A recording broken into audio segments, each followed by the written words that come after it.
един народ, то през кръвта на слънцанета, то през един голям живот. И някъде съвсем в начало. И някъде съвсем преди. Плакълбът на които запалени, огньове, хора и звезди. И с силчиви пламъци, музика в тишина, крепещите свои замъци, танцуват и се пеленават. А ние вървим след тях, от миналото, през настоящето, към бъдещето. Не само заради себе си, но и заради своите деца. Уважаеми гости, преподаватели, ученици, нека разкрием десетдневката, посветена на 85-годишния юбилей на нашето училище. Давам думата на директора на нашето училище, инженер Тони Димитров, да направи това. Но в тези 85 години нашето училище като една институция се е превърнало в нещо много по-значимо.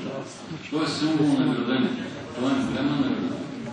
Далечната 1925 година, когато се полагат основите на първото държавно механо-техническо практическо училище в град Казанлък, идеята е била да се подготвят кадри за бъдещето на нашата държава, за прохождащата индустрия, за прохождащата енергетика, за прохождащата електроника.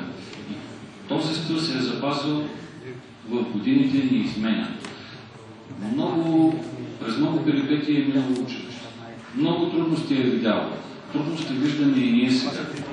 Обаче нашия патрон, нашия благодетел ни е завещал. Може да намерите снимки и всякаква интересна за вас информация. А сега искам да ви покажа хората, които се крият за целият този труд, който виждате в сайта, защото те в повечето случаи остават забелязани. Това е екипа на клуб Web Design. Набързо ще ги кажа. Ще ги помоля тук да излязат. Недислав и Христо Топалов от 12-та, Нуркиен от 12-та, Кристина Италиян от 11-та, Милени Мирослав 10-та, Христо Сарай, Станимир Тодор, Николай Катерина Пламена от 9-та, Христо Николай от 8-та, поколенията с автор Самуил Попов от 10-та.